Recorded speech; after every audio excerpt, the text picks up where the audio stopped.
Hey, X. Yeah. Tell us about this raffle. Raffles. So there's a place that we like to call our favorite little hole in the wall. And when we go there, they give you raffles when you decide to help empty their shelves. Raffles are fun. Raffles are very fun. And When you win. When you win. When you win. So I've lost plenty of raffles. And this one I did not lose. And I think we all get to have a little bit of enjoyment because I got to win a raffle. You're a wiener. That too. So, but that's not coming out until a lot later. Keep your pants on. That was another episode. Yeah. Yeah. Yeah. Yeah. Yeah. Yeah. Yeah. Yeah. Yeah. Yeah. Yeah. Yeah. Yeah. Yo, step right in, it's a funky display. Talking shit, today's the vibe we portray. No filters, no rules, just letting it flow. Strap in, folks, it's the shit show. Welcome to the shit show, buckle up tight. We're dropping raw truth, keeping it light. Laughs and chaos, that's how we play. Talking shit today, all night, all day. All day. Well, welcome back, fellas. Here we are, episode 21. We're legal, boys. We're legal. We should start drinking. Woo! Sounds like a wiener to me. Ha. So, yeah, 21. It's a fun milestone to be at. And I think the lineup that we have today, and it's going to set the tone for our entire show. So we're going to get into 3 fantastic bottles, I hope. One of which we've had already. The other 2 we have not. All of them are 21-year age statements, and we'll go ahead and get into those in a little bit. And then I thought we should always visit who the asshole is. Lumpy, you ready to take us into a really good story about who the asshole is? Oh, yeah. And then, Red, we also get the opportunity to talk through men's mental health as we do. And this week, I thought it would be pretty good for us to get into something a little bit off the beaten path of the anger topic. Don't want to say we've beaten that one to death, but we've certainly spent a lot of time there. And in the heart of the milestones and the achievement of 21, whatever that means to folks, we could talk a little bit about what milestones kind of mean for us, how they're not always easy, how they can be great, just different things like that. Yeah, I like that. And it ties into some of the previous conversations about making choices. A lot of those milestones are choices that we made over time. Yeah. No, you're right. You're right. Absolutely. And then before we close things out and really enjoy these 3 bottles, so that's going to be the post-show party, we need to go back to when each of us turned 21. I don't remember that. I don't doubt that. We need to get in the Wayback Machine for that one. Yeah. And if you know what the Wayback Machine is, it also tells you some stuff. If you know what the Wayback Machine is, it's time to take your ibuprofen. My back hurts. God damn it. So, but yeah, I thought it was a good opportunity for us to kind of go back in time a bit and think about what it was like for us when we got there. And then we'll just see whatever the fuck shenanigans come up. So we've got some really good stuff to get into. I like it. Before we get going, let me just go ahead and say, welcome everybody to episode 21, like we've talked about. I just want to ask everybody that if you're here for the first time, don't forget to like, follow, comment, share. Find us wherever you find your podcasts. We're on Apple Podcasts. We are on Spotify. We're on Amazon Music, and really anywhere you go, including YouTube. And then feel free to reach out to us. Leave a comment on any of the platforms, but also find us on TikTok on @TalkingShitToday, Instagram on @TalkingShitToday, Facebook on @TalkingShitToday, catching a theme there, and email us email us at talkingshittoday@gmail.com. We'd love to hear from you, please. Lots of ways to get in touch with us, and I promise you we will get back to you. We like to talk, in case you haven't figured that out. Right. And then I think it's a good opportunity for us to say, Lumpy, what's in the glass? What's in the glass? What's in the glass? Sip slow, talk slick, made the good times last. Clink it one time, then we run that track. Talking shit today, what's in the glass? 2 mics, 1 vibe, big grin in the room. Notes in the air like a bassline groove. Sniff, sip, then the truth gets passed. We don't start the show till we answer. What's in the glass?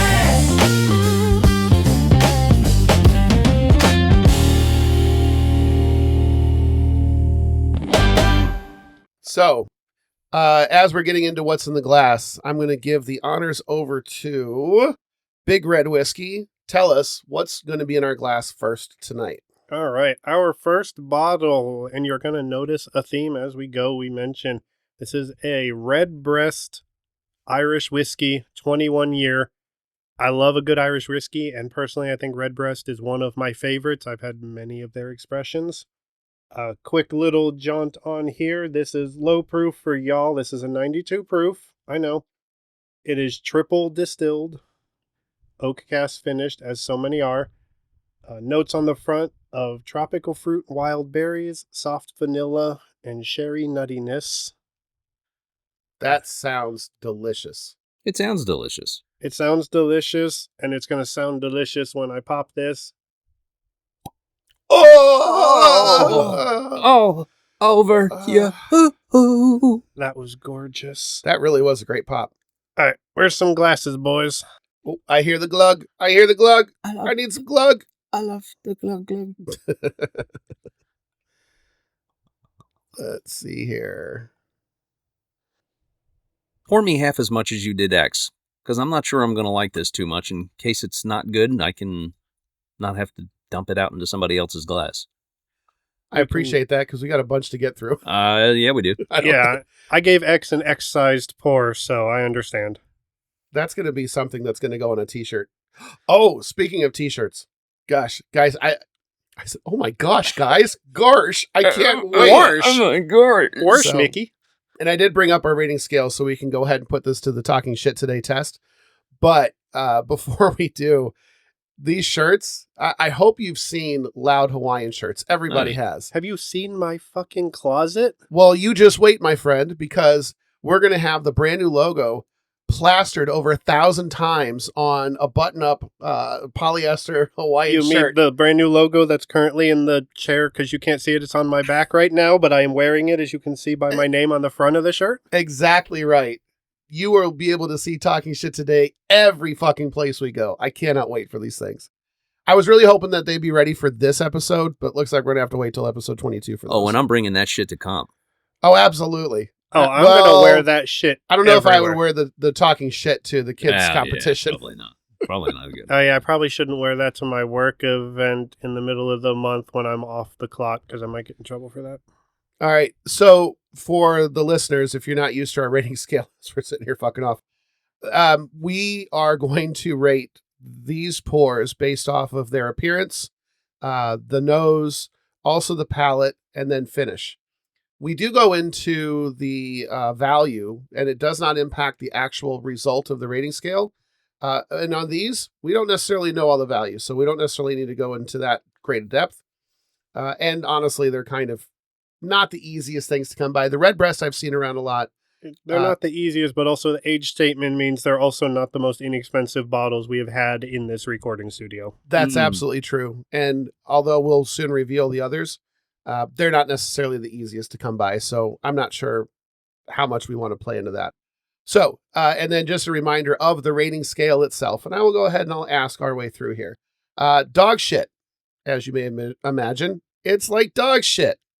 You know, a little bit lumpy, possibly white and fuzzy, been out in the yard too long. Hey, I'm Lumpy. You are lumpy, but hopefully you're not dog shit. Have you been out in the yard too long? Or it's garbage. Or meh, it's all right. Solid. A lot of great bottles are solid. Banger. You got to raise it up a notch here. This is a banger. This is going to go good with just about everything. And I love it. And then finally, legendary. And we have probably rated a lot of things legendary just because of how good they've been overall. And I do think it's okay for two bottles to both be legendary, where one is still better than the other. And I think that's A-okay. Mm-hmm. So let's get started with the way this looks. Let's go. So, Red, since you got to strip the panties and pop the top, what do you think? So, the legs on this, it leaves a solid leg ring on the glass, actually, which for as lower proof as it is, was not actually expecting it to hold up that well. It is light, but those of you out there who know Irish whiskeys, often Irish whiskeys are a little lighter in color. I would say this is a very solid like on the looks department. All right. So you're rating this solid. Okay. Lumpy, what do you think? I'm going to agree with Red with everything he said. Surprisingly, it's got good legs. I mean, for like you said on the low proof, it's hanging on, man. A little shocked. I wonder if the proof is what really sticks to the glass or if it's the filtering process. I would probably say it's the filtering process. Yeah, because nearly everything that runs straight down, super filtered. And nearly everything that doesn't, non-chill filtered or unfiltered altogether. That's what it takes out the oils in the filtering process, right? Yeah. Not all of them, but for the most part, some of them. I'm going to give this a solid. All right. So, and then I think I'm just going to go with the consensus there and go with solid as well. I think for all the same reasons, I have nothing else to really add to it. So I agree. But I agree as far as the legs. I'm actually really surprised that something as light as this is clinging as well. Likely, like we said, about the filtering process. Mm-hmm. And as far as being lighter, I think it still looks very pretty. It's anything I would expect. So I'm easy enough to go with the solid. And then Lumpy, why don't you take us through the nose? Tell me what you're thinking. So it's funny. I have different smells on this. Left and right. Left nostril, right nostril. On the left nostril, I'm getting apple, like apple juice. I can see that. That's the closest thing I can relate that to. Red, are you getting anything on the nose? I'm getting more than I expected, all things considered. I'm learning whether I can or cannot smell for the moment. But it is coming through. And yeah, no, the apple and the fruit is coming through very clearly. I dare say I'm also smelling some of that sherry. So the right nostril is where I'm getting the sherry. So I'm wondering how we were just talking a moment ago off air about left brain, right brain, how things are processed that way. Yeah, I'm wondering if that's actually an actual thing where your sinuses and your nose records differently and blends it all together. Yeah, it's entirely possible. And realistically, it's weird. I've never smelled the same thing, and smelled the same item and gotten two different scents. If anybody out there is a medical professional and knows the official answer to that, please leave a comment. Do you know how the olfactory system works and if it is somehow crossed from left brain to right brain? Where's the smell sensor in the brain anyway? In your brain. Okay. That's a good answer. It's right about there. Podcast listeners, I pointed to my head. The one on the shoulders. So, but it's got a very pleasing nose. It's not overpowering. It's light. It's fruity. Yeah. It's not what we're used to in an American whiskey or bourbon. It's not super oaky. It's not smoky. I'm gonna give this a solid. Okay. I'm gonna give this an absolute solid. I think I agree with that rating for the same reasons. One of the things too is that because it's light and fruity, there's absolutely no burn. On the nose. No ethanol. No ethanol hit on it. Not at all. Yeah. For me, who already has shit sinuses, and now Red gets to catch up for reasons. I agree. I think that this is a solid nose, and yeah. What do you think? No, I 100% agree. And it's kind of funny because not only sherry casks, but also bourbon casks and oak barrels are in part of the aging. So you get some of those notes, the sherry comes through, and some of the fruit notes from certain bourbons that you find. I have a question that not sure if either one of you gentlemen can answer this in regards to the finishing process of Irish whiskeys. My understanding is that they reuse barrels. Is that true? In many instances, yes. A lot of them are bourbon distilleries, especially, take their used barrels and distribute them in a kind of a market system to other distilleries for other purposes, because many bourbons have to be new barrels. Charred so white oak. They can't use them again unless it's a finishing process. Beer distillers and worldwide liquor distillers use ex-bourbon barrels a lot of times to finish their products. Yeah. Well, I'm sure that we can go and look a little bit deeper at Redbreast and see what they're doing, and we can come back and figure out whether that's what's going on over there at least. Sorry, it was just one of those random things that popped into my head because, like I said, this doesn't really have a super oaky nose to it. Right. So I'm wondering if this is a secondary or barrel or third barrel or fourth barrel has been used. Who knows? Sure. Well, I think it's time for us to go in on the palate. Yes, please. Red and I are staring deeply into each other's eyes as we're drinking this. This is fucking fantastic. I can just say, I love the fruitiness that's on there. The sherry is so strong on this. Yeah, it really is. And we've talked about it before. I love a finished bourbon and finished whiskey. And it's really difficult not to talk about the finish because we just had a drink, but it settles in on the palate. It coats the entire front half. Oh my goodness, that's good. And I don't get anything that I get off of other Irish whiskeys. This has a refinement to it, it feels like, that I'm just not used to. And I have had the Redbreast 12. That was fantastic as well. This, I don't know, in my opinion, I'd put this at a banger status. Easily. Redbreast is probably one of, like I said before, my favorite Irish whiskeys. And I think they do things right. The flavor, you get a little more of the wood flavor, like the oak kind of flavor from the barrels because it's been sitting in there for as long as it has during its finishing.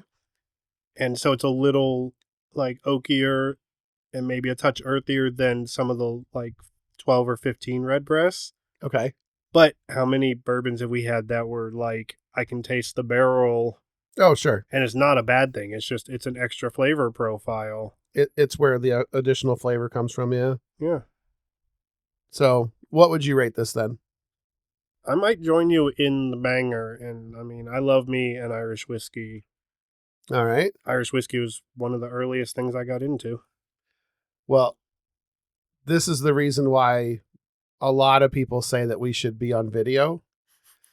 Lumpy, foretell me what your face is showing and for why. You can keep that shit. I cannot believe that people can have such a different reaction.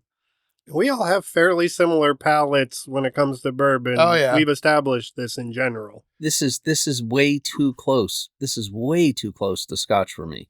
I think it's psychological for you. No, it's not. Because I could put this next to a Scotch. Oh, it would be so different. Especially that cheap shit that burned you so bad. Oh, You yeah. mean Cutty Sark? Yeah, they gave you such a bad time. Oh my.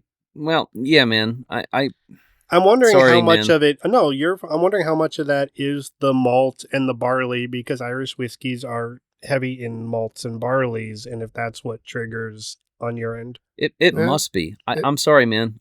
Don't apologize. No, That is definitely not my jam. Oh, see, to me, this is like drinking tea. Well, here. It's Take this a little smooth. bit. It's smooth. It's fruity. Like I said before, it's got that refinement to it. My goodness. I'm a fan. Like, I would do this over and over again. And here is the difference. I did a quick look while y'all were talking about it. And Redbreast uses, according to this traditional single pot still mash bill, even split of 50% malted and 50% unmalted barley. So it is barley top to bottom and then aged as they do in some of their other barrels. And I think some of those are different based on how old it is. Well, and we've done the American single malt. They've all been bangers. No? Lumpy feels bad because he doesn't like it, but you don't like what you don't like. And I'll tell you, here's the honestly amazing part to me about your reaction. On the nose, you were kind of getting into it. It's got a fantastic nose. Got a great nose. It really smells really good. Yeah. And I feel bad just because the nose didn't match the palate. Oh, So, okay. You would agree with our friend, the Whiskey Witch, that this one lied to you? Oh, it lied. So Dog shit. Dog shit. I think that's our very first dog shit that has ever been issued. Dog shit. Sorry. Not sorry. All right. Lumpy is not a fan of barley wines and barley whiskeys. Well, so Lumpy, you've already cleared your palate. Oh, yeah. So what would you give the finish? Dog shit. No, I'll take that back. Oh. I'll give it garbage. Okay. I'll give it garbage. It's above dog shit. So it's not that Step Brothers, the white turd that he had to lick level. It's a step up from that. Yeah, I'll never think about Step Brothers without thinking about that scene. Oh, yeah. It's so could you? stupid. All right. So, Red, you were more of a fan than Lumpy by a little bit. Oh, yeah, and that's a solid finish. I think the finish goes away just a little too early to match the banger status of the flavor. Okay. So I'm going to go with solid because it fades just a little too quickly. Fair. And that I do think has a lot more to do with proof Yes. than, I you know, think so. even the mash bill or whatnot. Because your higher proofs, in my opinion anyway, stick around a little bit longer. They burn your tongue. All right. So what do we know about the value of this? I know shit.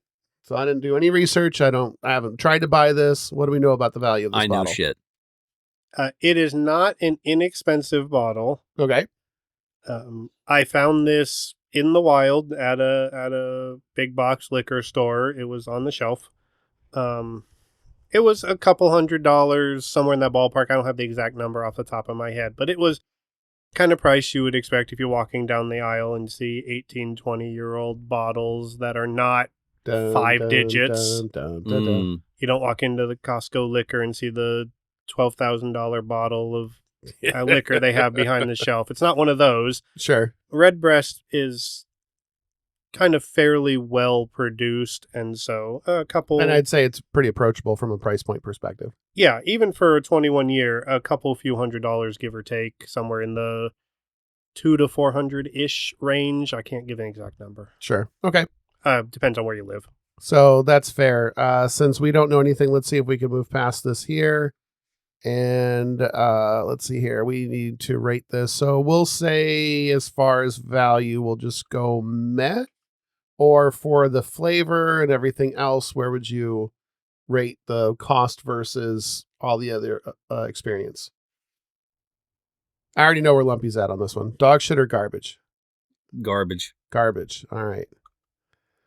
I think I've had more expensive bottles that were not nearly as good, but I've also had less expensive bottles that were phenomenal, even in the same category. I would give it's pretty solid, flavor, all things considered for the age statement, taking age statement into consideration as well. Fair. So I'm going to go ahead and just rate that meh, just because the price, I do know that's very available. There's not a chain store that you can walk into and not find Redbreast. There are even some non-chain stores where you'll find it on the shelves because they've got it neatly tucked right next to their scotches because they're not really sure where to put it.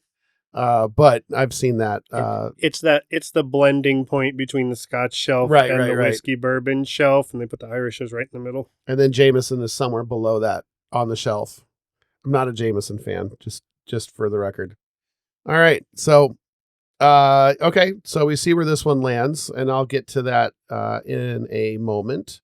So we're going to get into our next bottle. And Lumpy, could you do the honors of introducing us to this bottle and giving us a pop and seeing where we're at? All right. So, by the way, this was the raffle bottle. Yeah. Raffle bottle. The raffle bottle. Foreshadowing. Yeah. So we are looking at a Knob Creek 21-year Kentucky Straight Bourbon whiskey. And let's just say the packaging on this, that was pretty cool, needs its own fucking rating. It is in a box with some recesses and some keys on it.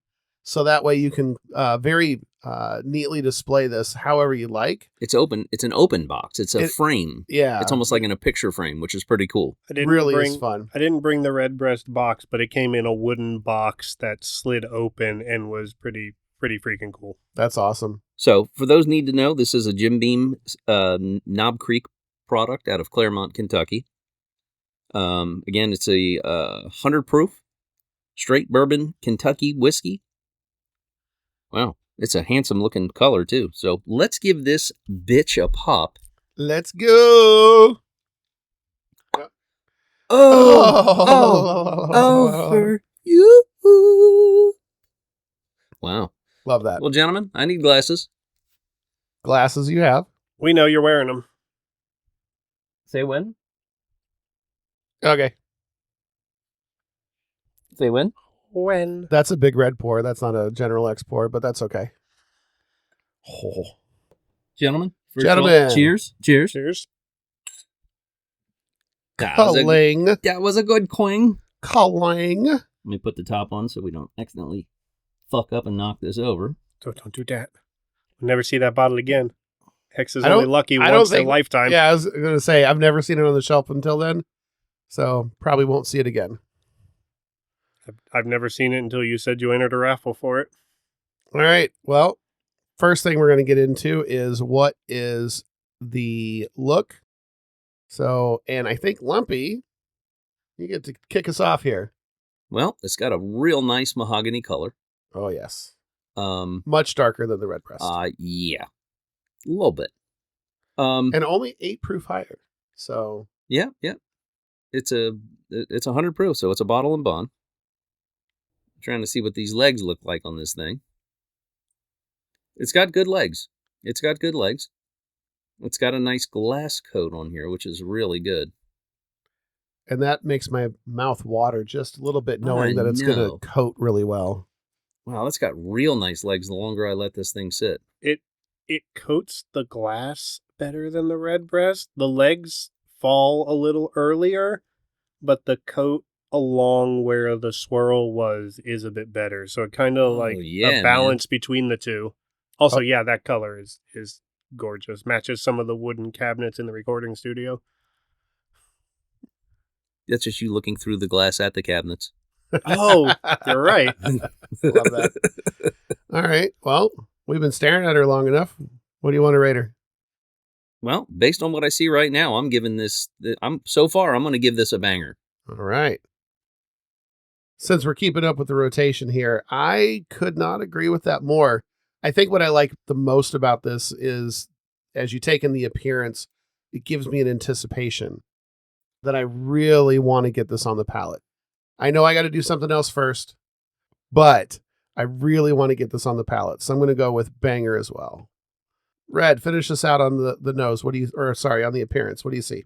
No, I agree. I think the darker color is just a step up, and this is a solid banger. I love this. This is almost the perfect color for me for something in my glass. I absolutely love that. If the legs stuck just a little more, it might cross into a slightly higher rating. We have had a couple legendary legs, so. Yes, we have. All right. So, getting into the nose here. Oh, oak. Oak? Did I mention oak? Oh, and dark fruit. Some dark fruit, and I want to say like burnt caramel, like a burnt sugar kind of sweetness on there. Yeah, there's a little Not like creme brulee, but like in that same category. yeah, So little, just enough to let you know it's there without being Right. powerful. It's not real heavy on the ethanol. no. There's not a huge ethanol hit, which is good. And we might have that here in a bit. Yeah, we might. It might be I a last think- chance to say that. I think we will. We're going to really put those nasal passages of yours to the test there, Red. All right. Well, I'm going to go ahead and stay in the banger category here on the nose. That's a really good nose. I'm gonna sit right in that same bus with you. Yep, All right. I think I'll bang her too. All right. Red, why don't you tell us what you get on the palate? And by the way, since you can't see, when Red went in on the nose while he was politely waiting for me to finish flapping my yap, the look on his face, yeah, that said I liked it. It's gonna take a minute because this is a little complex. Really is. First off, it is very different than what we just had. Oh, extremely. I mean, of course, it's a whole different type, but this just lets you know how different these categories are. I think it drinks a little bit above its proof, too. Yeah. I was going to say, it burns just a little more than you would think on the nose. God damn, that's good. But And it flourishes Oh, it blossoms. as it just stays on your palate. So I got to stop because... No, 100%. And the more you sip it and let it hold, the more it matches the nose almost note for note. Sure. With the same little bit of what you called the burnt sugar and the oak for sure. Mm-hmm. I mean, you can't get an age statement like this without a good chunk of the oak making its self-known. A little less of the fruit on the palate than the nose, but not by much. And I think some of that's hidden by just a little bit of burn that finishes forever. Really, it is. So, with that commentary, what would you give it on the palate? Oh, this is a solid triple banger. Would you eke this to a legendary, or are you staying at the banger? I won't say banger, but it's like a banger and a half. All right. Lumpy, you obviously like this better than what you just had. Fuck that Redbreast. Lumpy's having a religious experience again. It really looks like it, yeah. This is really good. This is my experience on this is the equivalent of red. What you say is your eyes rolling back into your head. This, I'm going to actually put this down because I want this to open up. Yeah. And from what I've had so far, fantastic finish. Yeah, I may let this open up and come back and see if it tweaks up a little bit, because that's a good idea, because it's trying. It's real close. The last sip I took was about, 2 minutes ago. And it's still on the back of my tongue. It is the gift that keeps on giving. Oh, yeah. Which is what a good bourbon whiskey should be. And what I have in this glass and you have in your glasses is the reason I don't drink Irish whiskey. And now I say that because I have not had a lot of it. Sure. There may be some out there that do the same thing that this does, but I have yet to have it. That's fair. The Irish whiskeys are not scotches, but I can understand because of the high barley content where the similarities are. Because you don't get high barley content in bourbon at all. It's minimal. Until you get the single malts. Well, and those are damn good. Even those, it's not even necessarily that it's like high malt. It's a singular malt and a single batch blend. It's not even that it's a high percentage. Right. So you still won't even get it there. Not in America. This has a really good sweetness to it. It's not too sweet. It's not like candy sweet, but it's, for my palate, that is absolutely perfect. All right. So I'm going legendary on this one. I was going to say, if you don't, I'd be very surprised after that. I am going legendary on this one. All right. Well, gosh, what can I even say to add to that? My goodness. Yes, this is fucking good. I'm very, very, very happy that I was able to get into the raffle and that I was selected to win and that I was able to bring this home for us to share. So, thank you, X. This is one of the better bottles that we have in the selection. And this is, for me, what I get on the palate is oak right up front. So from that oak, it blossoms. Like, it takes time from going from the front of your palate to the back. And as it does, it opens up into this sweetness. And Red, I think you're right. The proofiness of the flavor takes away whatever that dark fruit that you got on the nose. But the sweetness that's there, that burnt sugar flavor, likely from spending that much time in the oak barrel, and I don't know what char they use on it, but that sweetness sticks with you into the finish. And I think that's one of the better ones that I've had. So I'm also going to give this a legendary. That's a damn good bottle, and it's going to be around for at least a little while. Until you drink it all. So I'll say this. After Lumpy suggested letting it sit down for a second, I set it off to the side while you were talking, Mm-hmm. picked it back up, swirled it, added just a touch of water from my palate Oh. cleanse bottle, just a tiny splash. Good idea, homie. You know, purists out there will tell you don't do that, but I'm also a Scotch drinker, so it's, and no, I think it kicked it even higher, and so I think I may tweak mine up to legendary because it I think added just that little bit of opening flourish that just a couple of drops of water will do to many, many whiskeys and other, All right. liquors as well. So I think it might just tweak it because it was real Wow. close. I haven't even sipped this yet, and I can tell on the nose alone. Well, and tell the people what you did. I put a splash of water, There you a few drops. I'm going to try this again. Well, he doesn't. It's not something that I do very often, especially with bourbon, but it just something hit me that maybe that'd knock it like right off that cliff. And I was right. Well, and on prior episode, we have reviewed 2 different age statements for Knob Creek. And the 9-year that you get everywhere Mm-hmm. is a good, decent pour, right? Solid across Approachable. the board. It's a solid every day. And then the 12-year that we did was that much better. Indeed. And then going into this 20-year, 21 or year. 21, sorry. What a difference. Holy shit. I don't think I can look at Knob Creek the same again after having this. Fuck that 9-year. Yeah, I think there's something to be said about trying base products. Lumpy here is a Jack Daniels fan, and he'll admit that. But I think there's something about trying something like Old Number 7 that everybody knows and goes, give me some Coke, please. And then trying the higher things. Like you have the Knob Creek 9. The You're like, single fine. barrels. Then you get to 12 and you're like, oh. And then you get higher still. yeah. And you're like, oh, I've only been trying the base level that you can find literally everywhere. Right. And you suddenly realize, oh, these distilleries have a lot of capability and nuance to them that you may never see if you don't get a chance to. I didn't even know this bottle existed until I heard about the raffle. Knob Creek 21 was something that, as far I don't know, in 20-year bourbons, 21-year-old Right. bourbons are not a thing. Anytime you search for one, this Knob Creek's the only thing that came up in my search. Like, it's not a thing you find.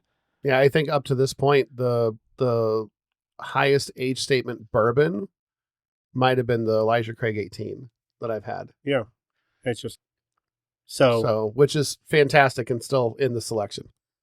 so give brands a chance. Let them show you what they're capable of. Yeah. Outside of their like mass produce what everybody knows. And Lumpy will tell you Jack Daniels makes some crazy, I almost called them bananas. They taste like it, some of them. The banana bread is real Yep. Oh, man. if you get some of the higher end options that are really not that expensive either. Yep. And this just goes to prove that Knob Creek can do some stuff. Sure can. Well, we're going to go ahead and transition right into the finish. I'm just going to go right in because I think it's really difficult not to be talking about finish when you're talking about palate because they just really go hand in hand. So I'm going to go right away to a banger on the finish. It's a nice long finish. The sweetness, like I said, it kind of blooms or flourishes on its way through. And so the only thing, if I were looking for more on the finish, is give me more in the back as much as I'm getting on the front. That's the only thing that I can really say about this that separates it for me. But otherwise, I give it a solid banger. What about you, Red? Yeah, I'm gonna kind of agree, and that's a real good way to put it. The front end and the initial finish is really good. It lingers, and it lingers pretty well, but about halfway back on the tongue, you start to lose it, and by the time you get like to the throat and everything, there's a little bit of burn. You drank it, but there's not a lot left there for me. So I think banger is a pretty good rating because it is a pleasant finish. It's just You can put me in for a banger as well. I would agree with everything you both said.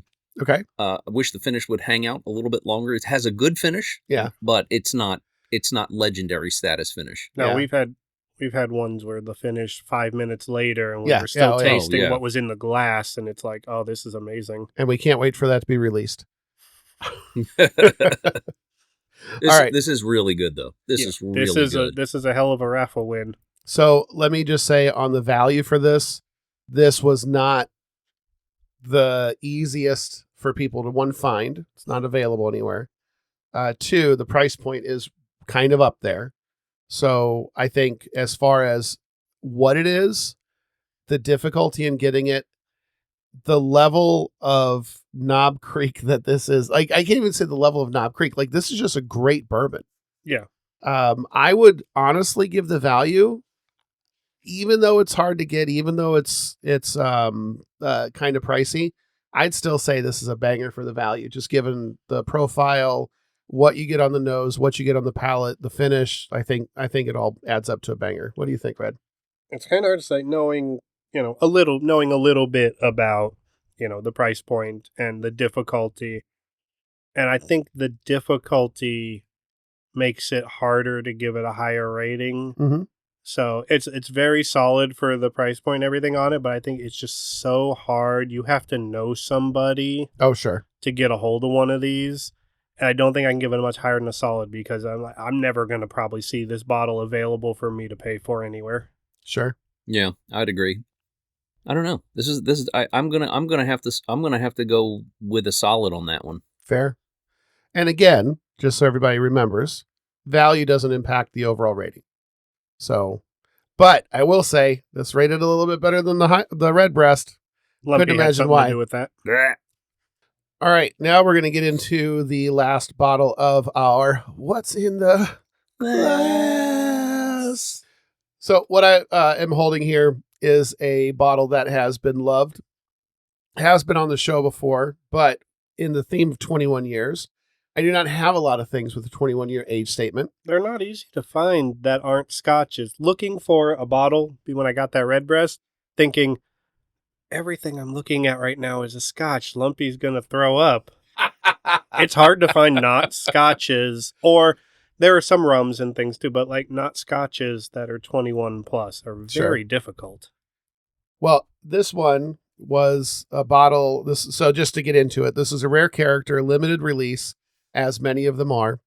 This is batch number 5, and this is an American light whiskey, 21 years. And this is what we're getting into for the proof. Everyone's like, good thing we're not on video for this. This is a 140 proof even. Just Exactly a hazmat. Ooh. I don't want to go too much into this before it gets poured out and we get to go through all of it. This is just such a good bottle. I have to say that. Let's see if we can still get a good pop out. I can concur. I've tasted this bottle. It's a good bottle. Ooh, okay. All over you. I like a good thud pop sometimes too. Thud pop, yeah. Well, and you've been doing much better at doing the burn when your bottles are done. I'm sure this one will stack up. So glasses, gents. Oh, that's going to burn real well for you. Give Lumpy first. All right. You have to say when. When? I'm being respectful of my pour. Yeah. Both for the bottle's sake and the proof's sake. Thank you. Yeah. This is like having 1.5 of a bottle in bond. Yes, for those of you out there who are not experienced with hazmats, please approach responsibly. Yes. Don't do shots of it either, please. All right. So we're going to start with the appearance. And as we have. And I believe this one is you starting, X. Yep. So swirling the glass. First and foremost, this is lighter than the Knob Creek. It is. And this is an American light whiskey. This is not bourbon. So it's important to make sure that we call that out. The good thing is that Pablo and team are able to go and find these wonderful batches and do some really amazing things with these light whiskeys. Don't sleep on them, folks. They really are fantastic. Even if you're a bourbon snob, make sure you get a hold of some American light whiskey from Rare Character. They really are fantastic. Chris will tell you, Pablo will tell you, anybody that's been part of their picks, anybody that's been part of their events, Rare Character does it right. They do a lot of great things. Yeah. So I guess enough salivating over Rare Character. I'm going to go ahead and say that the legs on this, they are really taking their time to drop. There's a great line across. Even though this is lighter, it still is a beautiful kind of caramel color. It is. Yeah, I'm going to go ahead and say that this is a good solid on the appearance. I'm going to follow that up similarly, and this is X and I have had this just sitting and talking in the backyard. And this, I mean, these legs aren't going anywhere. The No, they're not. ring from where I swirled it and the coat on the glass is just going to hang out there probably for most of the time we're recording if we let it sit there. Yeah, man. So this thing's not going down. And it falls somewhere in between the Knob Creek and the Redbreast color-wise. Yes. So it is a little lighter than color-wise for some, but this is still a gorgeous bourbon color. So yeah, this is... I mean, those legs are not going to fall. This might be a banger appearance just because those legs aren't going anywhere. So is that where you want to put it? Yeah, and I think if this was as dark as that Knob Creek, it would almost border legendary. I think, for me, if it was that dark, I would have put it right up to banger. Yep, easily. I'd agree with that. So where you at, Lumpy? Solid or banger? I'm going to give this thing a banger. All right. Yeah, in a nutshell, because you guys pretty much covered it. So I'm going to... All for the same reasons? Yep, absolutely. All Those right. legs are not moving. Now, Red, let's put your nose to the test. Cheers. The leather on it. So, Yeah, this I think is the so. first one of the night where I'm having a little more difficulty. And I've noticed that with American Light Whiskey, that the nose is always a little lighter, for me at least. Sure. And that's to do a lot with the mash bill and everything, too. It's not as heavy. And it sure don't nose like a hazmat. There's no hint of what the proof on this could be. Like, you gave this to somebody and had them nose it, they had no idea what they're about to get into. That's true. Yeah. That was going to be my main remark, is that it is not nosing at 140 proof.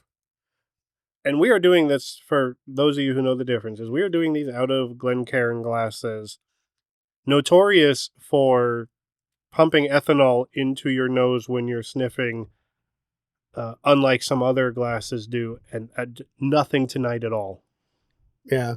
Anything that's open, like a rocks glass or your Diamas or the Whiskey Grails, any of those that are wide open. Which are all amazing Yeah. vessels. Yeah, yeah. And they all have their own purpose, and they're all wonderful. I have multiple of all of them. Yep. All right. Well, Red, what are you going to give this? Besides another sniff. Yeah, and I don't know if this is me because I can't tell the difference or if it's light, but the nose on this to me is kind of meh, and I don't know if that's just me not being able to pick it up. Nothing wrong with it. That's what you're getting. So, meh, it is? Yeah, because there's not much to it for me. Fair? That might just be me today, too. All good? Lumpy, what you got? So, I don't know if this is a new development in my palate for sniffing, Your snallet? in my snillet, Oh, never say Smell that it? again. but Moist. I'll give you the collective of both. Okay. On one facet, I'm getting leather, cinnamon, brown sugar, dark fruits. And are you going into the left side, right I'm side thing getting again? clove. Dude, this is crazy. Okay. I don't know. I've never... Listen, man. Left and right Mhm. has become different for me. All right. I don't know what the fuck happened. Lumpy's nose is evolving in front of us. Right? Are we allowed to call you a basic Oh, bitch man. anymore if you can tell the difference between nostrils? Fuck no. No. No. Hell I have yeah. I have Hell just yeah. fucking graduated. Hell yeah. Dude. The right It's nostril. like getting a cover up in your tramp stamp. Come on now. I wish I was getting as don't many smells tell as he was. everybody that. I'd love to experience Oh my what god. he's experiencing right now. On my right? right nostril, it's sugar sweet. It's Okay. like candy. In my left nostril, it's like fall scents, like the clove, the cinnamon, the... It's be working for a candle company here soon. Wow. Love that. Wow. I'm literally... Guys, even off the record, I am blown away right now. I don't know what the fuck is happening. I'm not fucking taking psilocybin of any form or any type of psychotropics.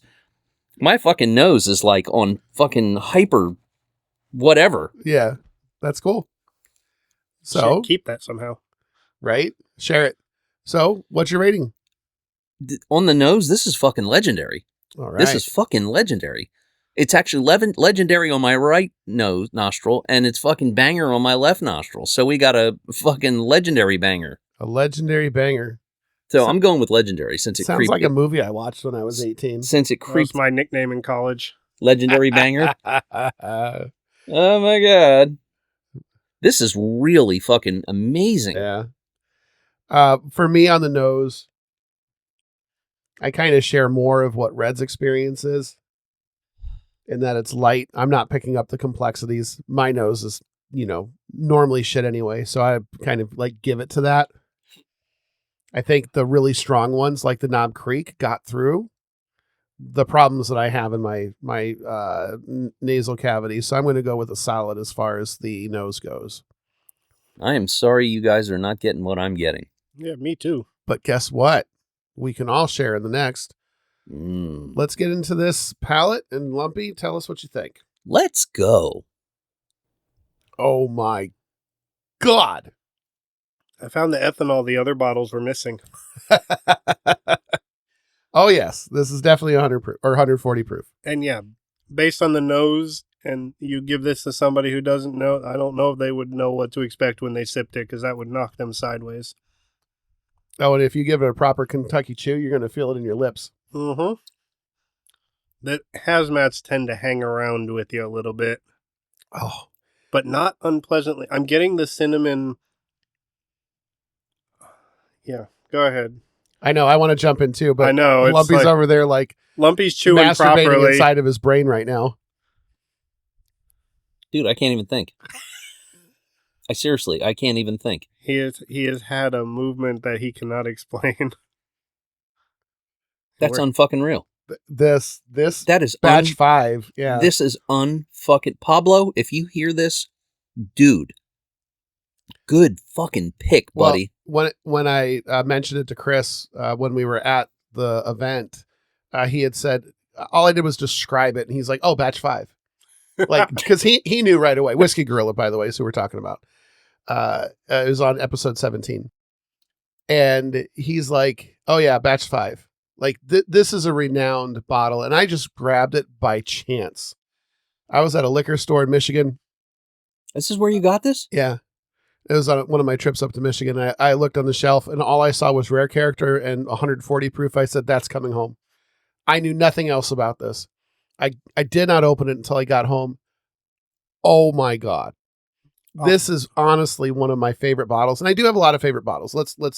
Let's be clear about that. That Knob Creek is one of my favorite bottles. Like it really is awesome. This is better than Knob Creek. You can't really compare. Look, y'all The are flavor. parents, and X will understand that you never have a favorite child. They're all your favorites. One of them just may be more of your favorite than the other. This is my favorite child.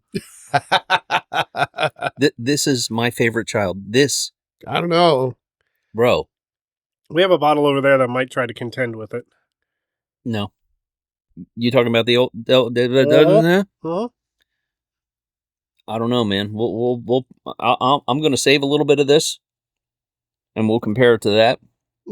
So you're having a hard time rating. Okay, so but- I'm no, just go legendary because I cannot. His wires are crossed, Bro, folks. I'm fucked up. Not like drunk fucked up. I can't even articulate how fucking good this actually is. This is unfucking real. Episode 21, Lumpy has an epiphany. Or a breakdown. I'm not sure No, which. well, no. This really is awesome. This is fucking amazing.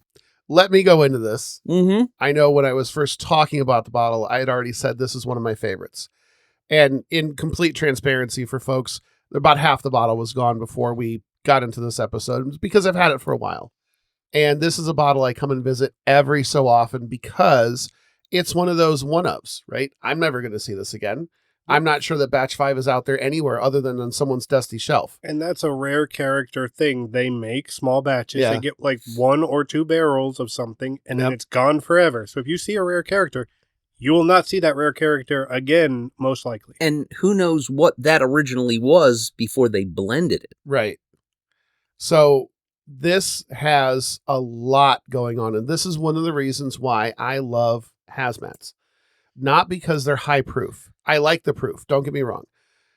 The complexity that this has, there's 6 different notes on this. The cinnamon, the brown, so everything that's sweet, cinnamon, brown sugar, dark fruit, those are all there. Then there's a nice tannic oakiness that goes along with this as well.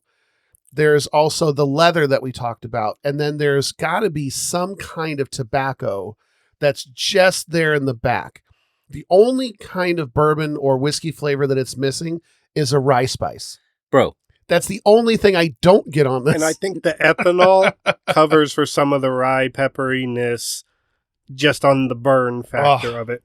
So good. So good. So I'm going to go with Legendary as well. I'm glad you were able to regurgitate all of that information because I am still fucked up and I cannot.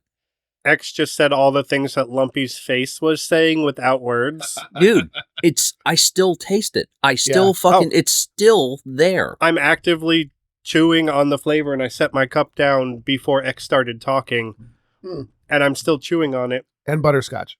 So the one big flavor that hits me is the cinnamon, but not like cinnamon, baking cinnamon. This is like Big Red chewing gum cinnamon. Yes. Cinnamon candy cinnamon. Red Hot cinnamon. That, I want to say artificial cinnamon flavor that people recognize from like candies and gums. And I'm honestly like chewing this flavor right now. The finish is still there. It's been like 2 minutes since I've sipped it. It's like you just chewed. And it's still there. Yeah, like you've just chewed a piece of Big Red gum. Big Red. This is, And no, that's a solid Legendary. Oh. And it's just not going over. You had no problem going to Legendary. No, I didn't because there's just so much to it. This is a level of complexity. I'm that still is like hard just to shaking my head, explain. like holding my hands up, like yeah. We're trying to do the explanations on Lumpy's behalf, and we're failing miserably. No. Well, while I still have the finish. Exactly. Exactly. It's so fucking good, man. That really is fantastic. So on the finish, I'm just going to go right to Legendary. Oh, quite my God. honestly. I forgot those are two separate things. Yeah, me too. This is because it's there on the front, gives you a wonderful smack, wakes you right up. Not in a BDSM sense, although maybe depending on where you're coming from. This is it's a very, very, very good finish. Dude, that has to be one of the best things I have drank in a long time. Mind you, and you heard our review on the Knob Creek. Oh, this blows that Knob Creek away. Well, we shall find out. On my palate. So I wish I could have smelled everything that I'm tasting right now. So I'm guessing you're on Legendary as well for the finish? Yes. Good job, Captain Obvious. All right. So on the value, here's where I can absolutely speak to this. A rare character costs what a rare character costs, unless it's they have a special release that's out there. And I'd have to go and look up all the details on that. So I'm going to avoid that for now. A rare character bottle that you see with the pretty picture on it with rare character number such and such, or somebody's bottle pick, they are almost always around $100. So the MSRP is somewhere between 90 and 110, depending on where you look. On secondary, they'll go much higher, as we've seen with some of the bottles. And unfortunately, that Publix bottle is one of those because they're not around us.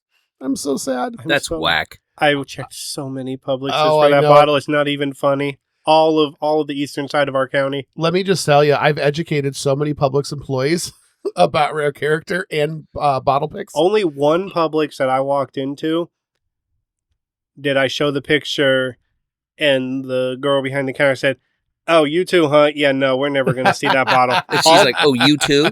Yeah. So someone else, your predecessor, Hunter, is... And all the others are like, "I've never heard of rare character. Oh, that's a cool looking picture." Yeah. Yeah, no, we've never seen that before. Yep. I've only connected with one person that actually had one, and they wanted just too much for me to get a hold of that. I'm if not it's going to anything spend. like the Costco bottle, I don't blame No, you. it's not quite there. Oh, thank God. It's not quite there, but it most certainly was more than I wanted to spend. So I just went back into the knob, Yeah. And? the nose. Yes.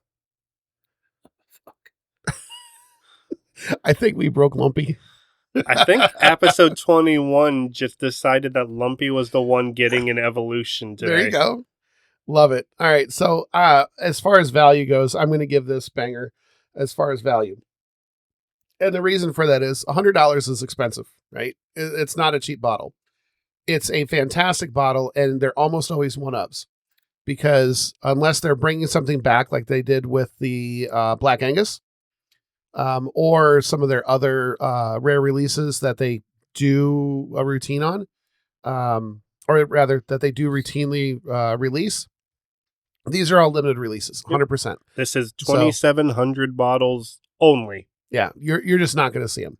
So that's where I'm going with the banger as far as the value. But this is one of my absolute favorites, and mostly because of the complexity that there is. And I love a good complex pour. That is just fantastic. So, Red, what are you giving this on value? Oh, I'll agree with you completely on that. It's insane. It's even better than the first time we had it together. Sure. Lumpy? What he said. All right. I think we still broke him. All right. So, Fucking God. on our results, we had the Redbreast 21 year, Knob Creek 21 year, and what's interesting to me is that with this Rare Character 21-year-old batch 5, the big difference was we had a much more even scoring across the categories for the Knob Creek. The nose was the most wide variety of scoring that we had, mostly because Red couldn't really pick up anything. And so, which was very honest, right? And Yeah. If we're not doing anything here, we're being honest, right? Like that's absolutely what we need to do. And that's what we should be. And I'm depressed that I couldn't smell anything on it, honestly. The winner is Rare Character by a nose. No offense, or no pun intended. By a very, very, very small margin. So there you have it, folks. The battle of the 21-year-olds, I guess. And it boils down to that Rare Character is just fucking great.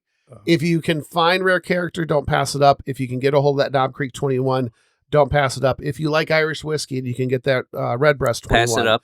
absolutely make sure you get it, because 2 of the 3 of us would recommend. Any of the Redbreasts are a solid pickup, regardless of what age statement they have to be Yeah. real. I agree with that 100%. It is the 12 year, like I said, was really good. That 21 is If just your only immaculate. exposure to Irish whiskey is Jameson, as is so many's, broaden your I horizons. feel bad for you. Though they're higher age statement, like so many others. I've had the Jameson 18. It was pretty good.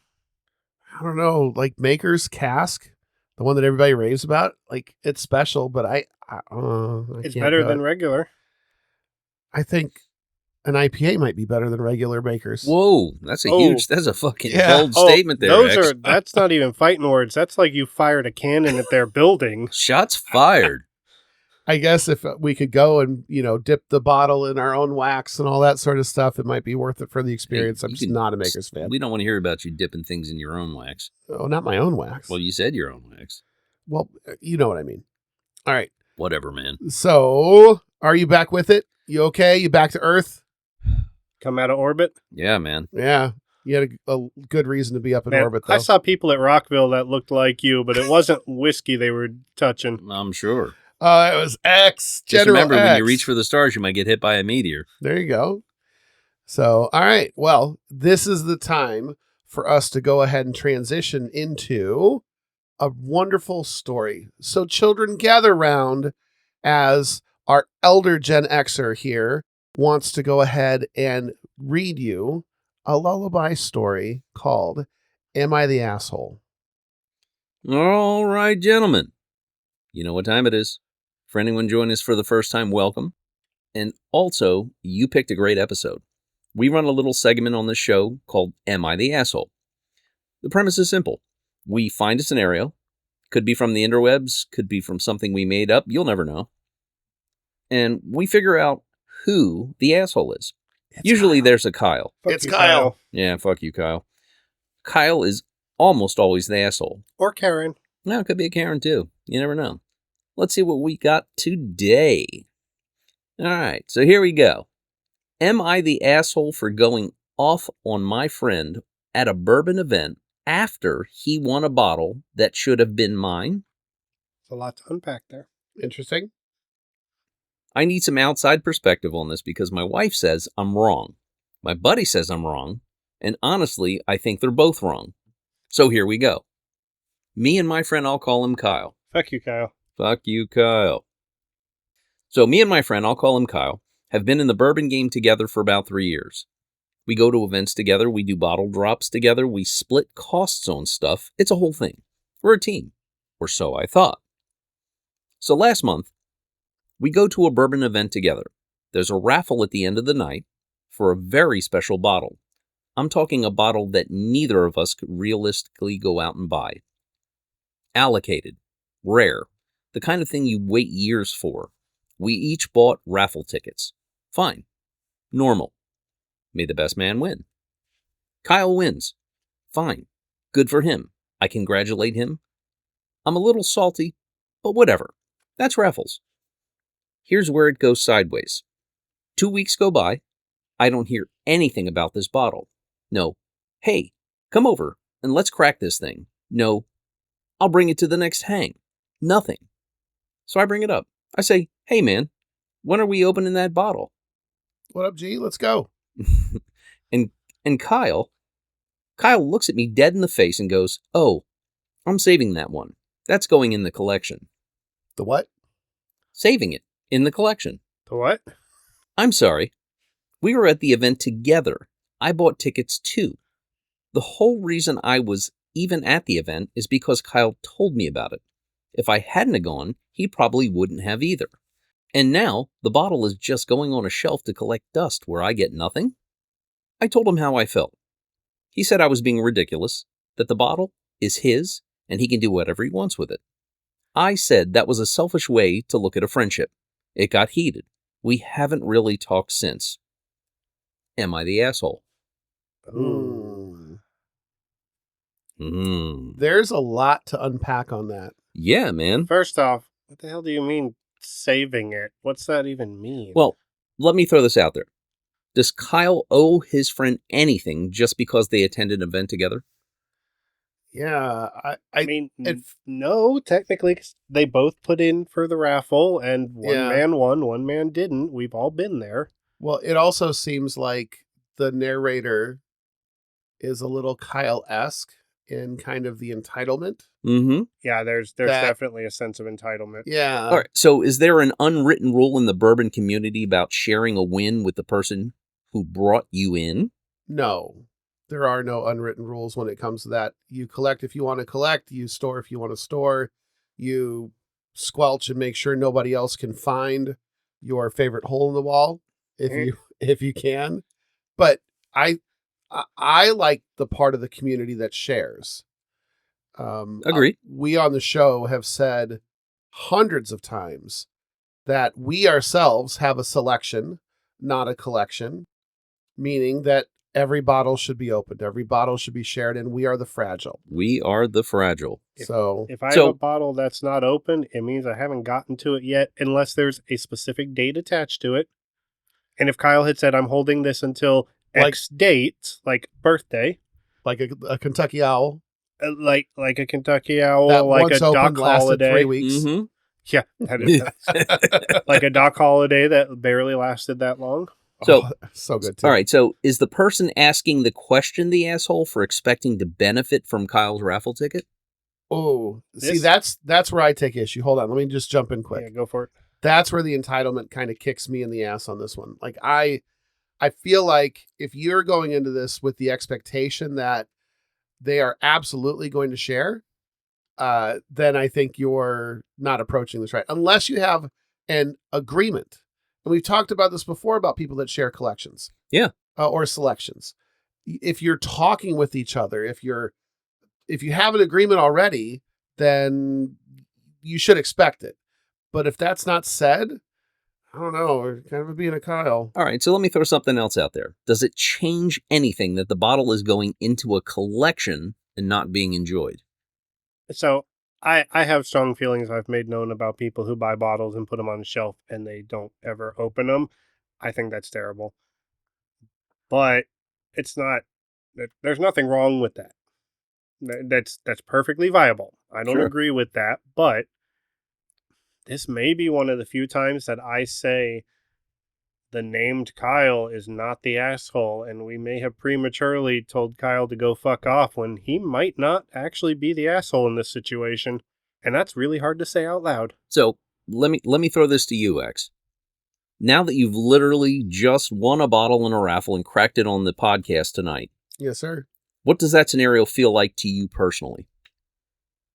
For me personally, this scenario feels a little shallow on Kyle's part, because to me, the enjoyment that I get out of bourbon is sitting down in situations like this, cracking that bottle, sharing our thoughts, having something good for us to go through and just share our experience together.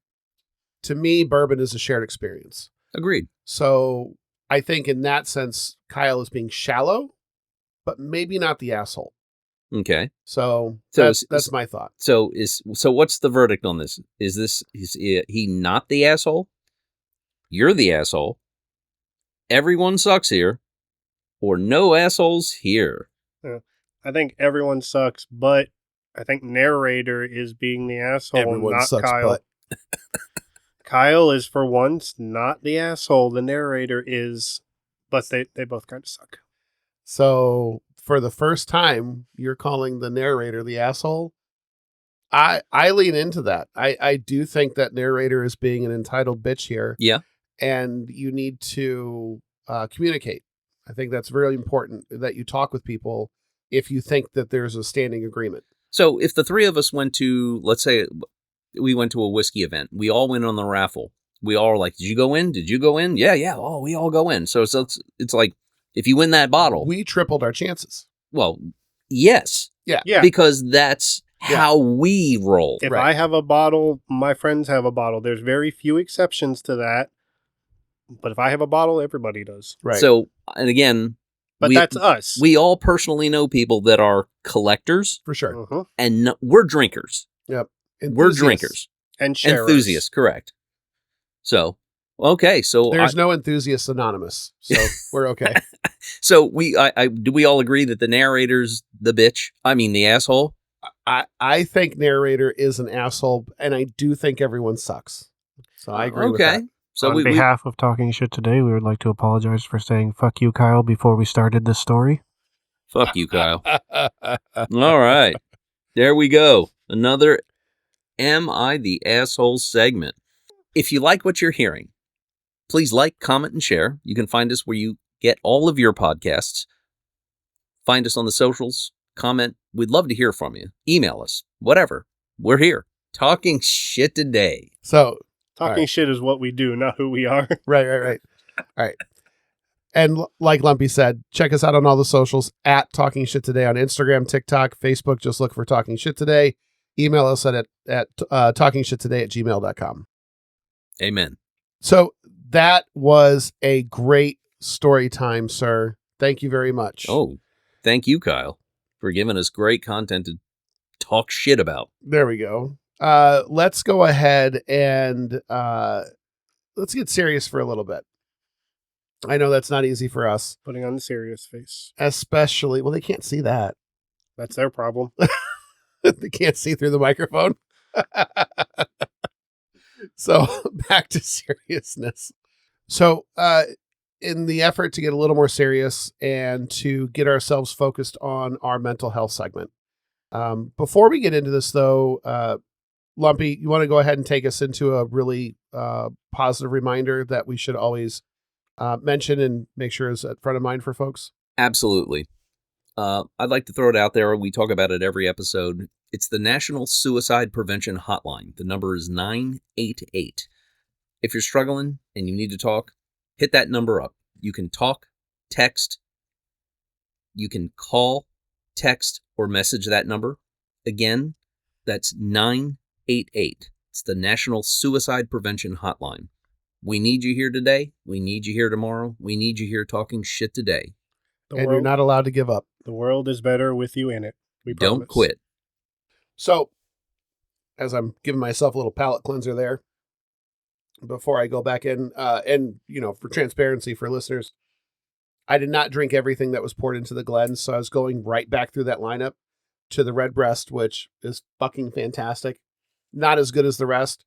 That Knob Creek, which is going to stay on the shelf for quite a while, and we're going to have sips of that. We're going to enjoy it until it's gone. And then the Rare Character, which I still have just a little bit left. I really think we picked a great lineup. I think we did. I just want to say that's Except really for the Redbreast. 2 out of 3 ain't bad. Yeah, that's true. I beg to differ with him. I think the Redbreast was fantastic. We can't all side with each other all the time. No, and that's why our palates are different. So that's good. So anyway, this week I want us to take a break from anger. We spent the last 3 episodes exploring different facets of anger, what Disney kind of helps set up the image of anger in a man's head, and it's time for us to just shift gears a little bit. In the heart of the episode, 21, kind of a milestone for us, right? And you could mark a milestone at whatever you think about, but as you grow up, getting to become a preteen is kind of a milestone, and then becoming that teenager is a milestone, and then becoming 18, and then 21, and maybe 25, and then because then you can rent a car, right? And then 30s, and then your 40s, and all the zeros from there on. Yeah. Then it your milestones grow farther apart because you're like, yeah, fuck it. I wanted us to kind of get into what it's like dealing with milestones, but not necessarily milestones, but crossroads, choices, where you've got the opportunity to kind of walk up to something and either continue forward or veer left or veer right. And maybe that's at a milestone. Maybe it's at some intersection in your life where you could go one direction or another. So as we think about that, maybe Lumpy, for you, like, what are some of the, big choices that you've confronted? How did it feel going through some of those big choices, or maybe big choices you're thinking about even still? And I'm only picking on you as the kind of elder amongst us. Mm-hmm. You're not that much older than me, but you're still older. And you got a little more wisdom to share, perhaps. What are your thoughts? I think I was a little more mature at men at my age. So I was married for my first time at 22. Very young. I bought my first house at 22. I very young. I bought my second house at 25. I was pretty much on my own from the time I was 16. So I was kind of forced into adulthood sooner, before most people. And when I look back at those years and those milestones moving through the duration that I just mentioned, I think it made me the man that I was. It made me be more responsible. And I will actually give some props to my first ex-wife. Getting married so young is that she leaned me towards being more of a man than a boy. Okay. I was one of those kids that I've had a job since I was 8 years old because my father was that guy who's like, if you want something, you need to earn it. Okay. He would never let me put my hand out.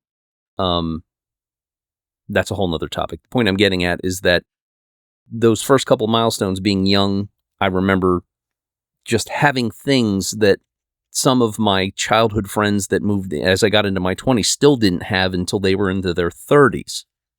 Maturity and choice? Well, yeah. I mean, so in a way, there were incredible milestones. So still being young, I was still young at heart, still felt like a teenager in my 20s, but I had a lot of other things that other people didn't have, but I also had a lot more responsibilities, but they were still that much more enjoyable because I still got the cool things because I worked for them. Okay.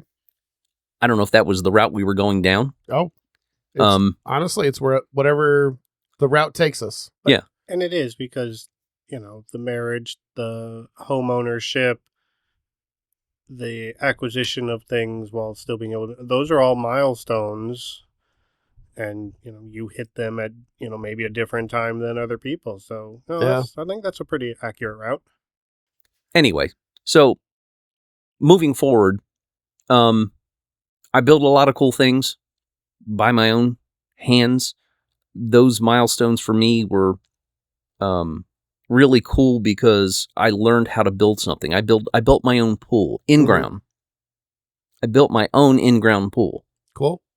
When I got divorced from my first wife in 2008, I had this milestone where I just packed up all my shit and moved from Pennsylvania to Florida, just literally on a fucking whim. That was probably the biggest milestone of my life because I left my home state that I had been in for 38 years and changed my entire latitude. So you obviously had a lot of reason to move away from the situation you were in. Indeed. Right? Like you sold your house, you got your divorce, you were... I quit my job of 20 years. So you quit a lot of things that you needed to separate from. Yep. And what about those choices were scary? Everything. Yeah. Everything. Because there's the old saying, the greatest fear of man is the fear of the unknown. And for me, I want to go into the unknown because I want to know what's there. Sure. I want to do shit. I want to do shit that nobody has done, or I'm sure many people have done everything I did, but for me, it's the unknown. I want to go. I want to know what's on the other side. Sure. Now, I don't want to die because I don't want to see what's on the other side if there is anything. Right. Throwing that out there. But I don't know. That was my, some people like to climb rock faces. Some people like to whitewater raft. Me, it's just something that's not adrenaline. That's my adrenaline junkie. I want to do something that I don't know the outcome. Sure. So very fair. I appreciate you sharing because that's a lot of, raw, deep things that are there. So Red, from a different perspective, you're a bit of the younger Gen X Zennial kind of approach to things. So what about for you, the idea of making big choices or the milestones, kind of reaching that precipice and deciding to continue or veer off or change direction? Like, what's that been like for you? So compared to some people, my life has been, I would say, easier. I know people who've had much more difficult, harder decision lives than I have had. And that's not, through anything that I have done by any stretch of the imagination. I had the decision when I was a teenager to be potentially the first person in my family to go to college, which I did. Most of my family members either got jobs right out of school, as so many people did, or my parents were both in the military, and I had that option. And so going to college was a milestone for not only me, but my whole family. And so that led to a whole bunch of other decisions and things that had happened as a result of it. I am married because of college. Met my wife in college. We got married. Some pretty fantastic friends that I happen to also know. Yes, many friends that I'm still in contact with from elementary school as well, actually, and middle school. But most of the big milestones I think I've had moving across the state from one side of the state to the other was a kind of big milestone that was sort of pushed upon me due to circumstances. My moving to this side of the county this side of the state, county that we're in now, was not my choice. A lot of good came of it. Met some good people. Met you two schmucks. Thank you. Back at a holiday party.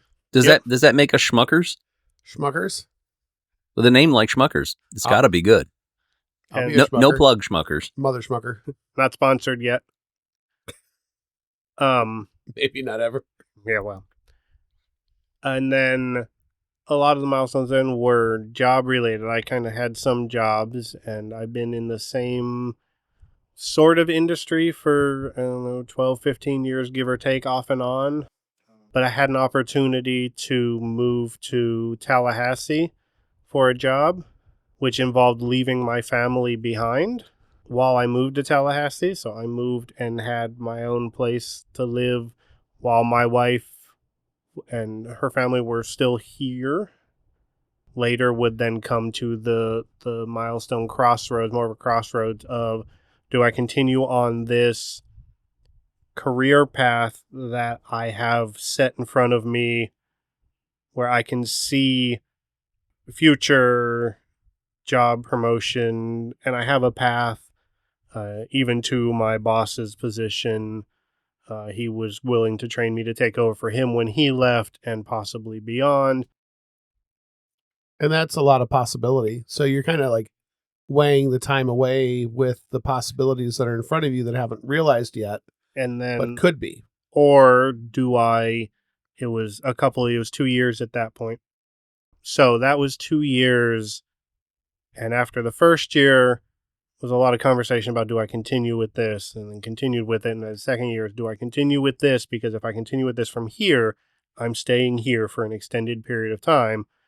Or do I take the turn and turn a potential full career path, decent enough pay, standing and influence, and the things that so many people see as, markers of success? Or do I come back to my family, because living 4 hours from your family and driving back and forth every weekend is stressful, to say the least. It's a lot. Oh, yeah. That's Absolutely. it's a huge mental load. Yeah. So that crossroad, and I made the decision, and I gave up that potential future, moved back to here. Did you feel any kind of resentment for that? Oh, I did plenty. I still hear from my supervisor. He's retired, has since retired.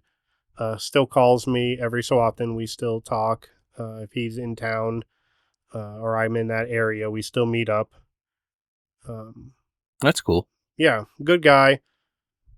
We caused some trouble. I love that.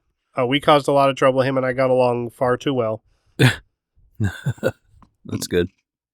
But there was a large part of me that decision, that crossroad, that milestone of what decision do I make, family, career, that I think so many men have had to come across in their life, possibly on multiple occasions. Sure. And I speak for myself, I can't speak for others, but I have a feeling that regardless of which decision you make, there is a potential resentment, even if it's temporary or permanent, for whichever decision you don't make. Oh, for sure. Because of the sacrifice you see yourself making. And it took a while to get over the loss of a certain future Sure. for the, current future I have now, which I'm perfectly happy with, but I was not for a period of time. No, I think that's, again, really good insight to the topic. I don't know how to follow both of you with that. Holy cow. Try. But actually, I think you both share some really valuable insights, and whether it's the scary choice about leaving something even if what you know is bad, which was your impetus to get the fuck out. When you're done, you're done. Sure. Mm-hmm. For you, weighing the future potential not realized against the reality of right now and deciding to go on the family route. I think you're also correct in saying that a lot of men kind of face that dilemma, and they face it from I need to be the provider, so I need to set myself up for the successes that I need in order to continue to provide. But I also need to be there for my family, for those that value those pieces. Now, you've said, Lumpy and I have different experiences as parents. I can share that I am thankfully, and I'm not to gloat, but I'm thankfully looked at as a good father by others. And whether I see myself as a good father or not, that's a whole different story. Others tend to look at me as a pretty good person that's involved with my kids' lives. I try to make sure that I'm present. I try to make sure that I am involved with what they're doing and aware of what's going on. Because especially at a certain age, being aware of what they're doing is kind of like a second job. Yep. So, but in that, I'm lucky. But a lot of fathers, dads, if you will, they're not looked at in the same way. They're not as involved. They're not as engaged. They have no idea what's going on. And for me personally, I just don't understand that. But back on the topic of milestones and the journey and the choices, for me, the milestones have been interesting because I've not really walked a planned path. Nearly every advancement that I've made with my job, nearly every choice I've made to move, and I've made some big choices to move. I lived in Ohio for a good long while, which is why I'm still consider myself a Buckeye. So OH for anybody that's out there that's also a Buckeye. I moved or I immigrated, I guess, from Ohio to Oregon, back to Ohio, down to Texas, over here to Florida. By the way, I met my wife when I lived in Texas, but not in Texas, in New York, where a bunch of us got together to meet. Who's on third? Yeah, right? Oh, wait, no, who's on first? Who's on first? So we can successfully say nothing good came from Texas. What's on third? Well, Josh? He did not come from Texas. He moved to Texas. Oh, okay. Fair enough. Sorry to all the Texans out there. Not sorry. Well, I can say that having lived there, there's a lot going on, but it's easy from an outsider's perspective to take that view for sure. What I would say is that my path has never been planned, and there are points maybe we'll go into at some point in time in the future where I was a little less in control of what was going on, but since I've been able to control kind of the path I've walked or drove, it's been a wild fucking ride. The only thing that's been relatively stable for me has been the last 20 years. Here in Florida. Correct. We moved here in 2005 from South Texas when a big choice was made on my wife's perspective to move from New York to South Texas. And why did she make that choice? Why did I make the choice not to move from South Texas up to New York? It's because I just got a promotion. Again, something I just took advantage of an opportunity. It wasn't necessarily anything that I planned for. I got the opportunity, got into the role, and she's like, yeah, sure, I'll come down, which was helpful anyway because she hated winters. I don't blame her. I hear her. Living in northern New York, she was not happy with the winters there. I see her. And she was in the capital city area. Ooh. So it's these choices though, I don't know. I guess I'm struggling to find like specific examples of like the really scary choices. But we decided to buy a house in 2005. Just a couple of years later, a recession hit us.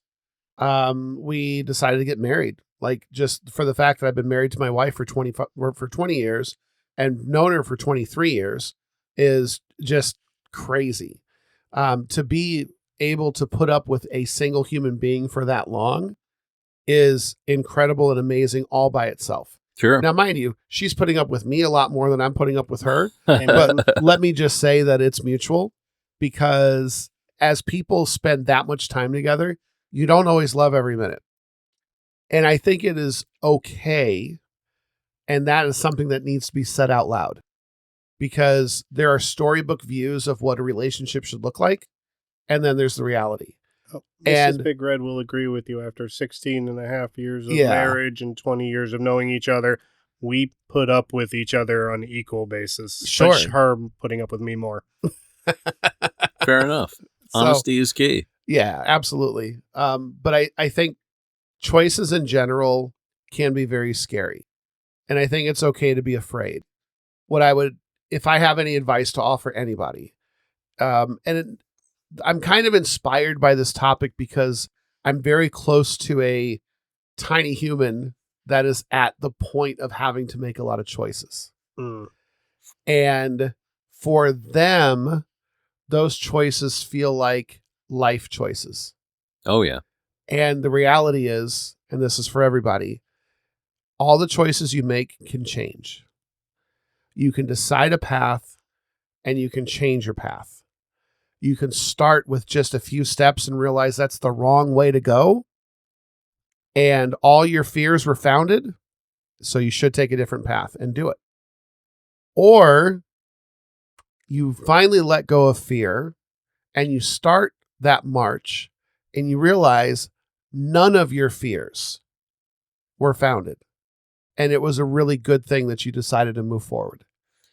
So I think the important point there is to just continue moving and be willing to be flexible to change your direction when it makes sense.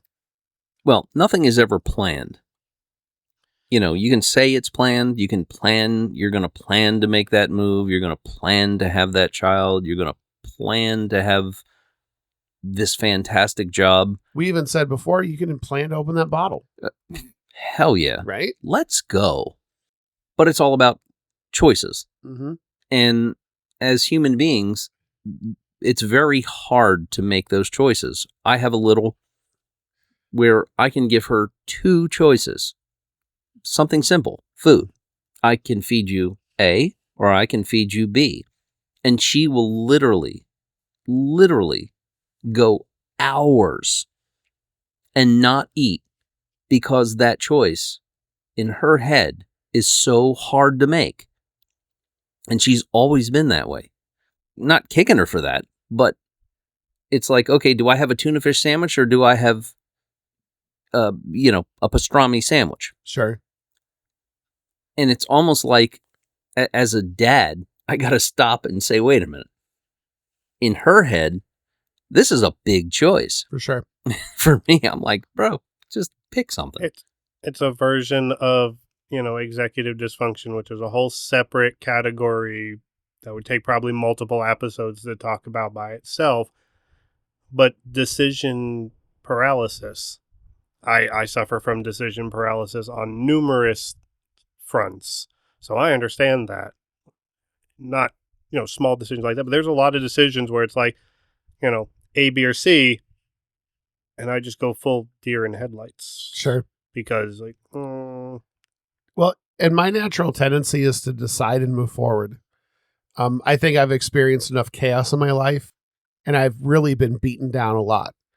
And I think if you've been beaten down in life a lot, that you know how bad things can be, that a lot of what feel like menial decisions, which like you had enumerated, which can be a very important decision to somebody else, in my own mind is like an easy, like just go and do this. And I experienced the same thing. I think if anybody that's dealing with anxiety really has a hard time making a decision. Yep. So, and while me personally, I see anxiety in the women in my life more than I see it in the men, everybody has the chance to deal with anxiety. So, and that's tough. I don't know the validity of this, but my understanding is that men do not overthink things as much as women do. Men can be at peace and have no thoughts. They literally can have no thoughts and be completely at peace. A woman cannot be at peace because they're constantly running situations, scenarios, what ifs through their head. This is not a broad statement across all women, but it has been a proven fact that women, because of their nurturing natures, and I don't know what the word I'm looking for here, but they overthink situations. Well, what if this? What happens if you do that? What if? And it's like they can't stop thinking. Let me just add to that. And while I agree that some for sure, and especially my personal experience, but there's a comedian. She goes on and says, "Don't give men too much credit. They're simple creatures. Oh yeah, they're thinking one thing, they're thinking another. They're not overcomplicating things." Me, I can't have a sexual fantasy about Brad Pitt in my dream. I'm wondering how the fuck he got there. Why is he even in my living room to begin with? My wife will tell you. She gets mad at me because, at the end of the day, we'll be laying in bed getting ready to go to sleep. And she's like, "So what are you thinking?" And there'll be a pause. And I'll look and be like, "Honestly, nothing." And she's finally learned, as we said earlier, 20 years we've known each other at this point, that that's not me deflecting. That is truly brain empty, head empty. Okay, so I Yeah. have to reference a movie. Okay. Have you both seen Sling Blade? Oh, yeah. Uh-huh. So there's a scene Taters. where Mhm. there's a scene where For John sure, Ritter taters. gets Billy Bob Thornton into a diner or some restaurant. And John Ritter, he's like, you take me as the most fascinating person. I really want to understand what are you thinking? Billy Bob Thornton goes, I think I like me more of them French fried taters. And dude, that for me summed up Mhm. somebody who doesn't overthink. Yeah. He's like, what are you thinking? Well, this is what I'm thinking. That's being right in the moment. Yep. And I don't know if you two gentlemen can relate, both married. Mhm. Red, you just mentioned something like in bed, you're ready to go to sleep, and you're like, you're almost falling out there. And they're like, well, what do you think about this? I'm like, what are you talking about? I'm thinking about going to sleep. I don't want to go to bed and have a conversation. We should have Right. done that while we were upright, prone, or even sitting on a sofa or chair or whatever. I work in IT, and it's like the brain is defragging. There is no thought happening right now. Everything is rearranging into storage spaces. Yep. Head empty, brain smooth. Don't expect deep thoughts. Brain smooth. I love that. Brain smooth. That's a good one. Yep. So, And if for anybody that doesn't know, you need to go look up the song right now called Code Monkey by Jonathan Coltrane. Code Yeah. monkey. Yeah, you have to look that up right away. So, okay. Well, I think that we have explored this topic. And quite honestly, I want to go back and listen to what we went through and see if there's any more for us to explore, because this has been a really great topic. Before we close this out, because this is our 21st episode, I want to talk about what it was like for each of us when we hit 21. So the episode, we joked earlier, is old enough to drink, even though this show has been about bourbon since day one. Well, and more. And so what was it for you when you turned 21? That milestone, that epitome of now I am really an adult. 18's kind of like you're an adult, but not really, because teen is still there. 20, not quite, because you can't go buy your own alcohol unless you've got like that bum friend that's like, I don't care who I'm buying for. So maybe, Red, why don't you kick us off with this? 21. Do you remember? What was it like? What happened? What was the momentous occasion that was your 21st? So I was one of the last 21st birthdays of my dorm. He's just a baby. Well, he's a baby. I was started early in school, so I graduated high school at 17, didn't turn 18 until my freshman year in college. So I didn't turn 21 until my senior year. It's a lot of underage drinking. I'm not going to confirm nor deny that statement for legal reasons. Oh, come on. Nobody's coming after you. No, it was not underage drinking, because in Ireland, when you're 17, you can drink as much as you want, and they didn't care. So There you go. we won't talk about how much I drank when I went to Ireland. But yeah, my roommates, our RA thought everybody was 21, so we were a wet dorm, because once everybody in the dorm is 21, you can have alcohol in the dorm. So our RA didn't realize that I wasn't 21, and our RA didn't really care. So when we threw my 21st birthday into the school year, he looked at us kind of funny. But it was, a get together with friends. It was kind of, middle of the semester, so we were all kind of busy at the time, but definitely went out and had some drinks, and it's not like we weren't drinking before that point, but I don't think I really celebrated. I don't like to celebrate birthdays particularly. Me neither. I have to fight Mrs. Big Red to not throw big parties on my behalf, because I do not want to do that. And I was kind of present for your 40th, which was a huge milestone, by the way. The fourth floor. Good for you. And so it's funny that he mentioned floors for whole different reasons. But that to me, Red, was one of the best observations of your friend group that I am Very a part accurate. of.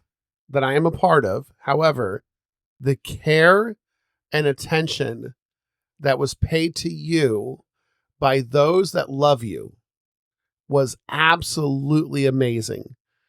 And I am a little bit jealous, but so happy that you've got that in your life, because your 40th was a really good celebration of you by those that surround you that love you. And if it was up to me, I would have been sitting out back with the cigar by myself with nobody there because I don't care personally. But All by myself.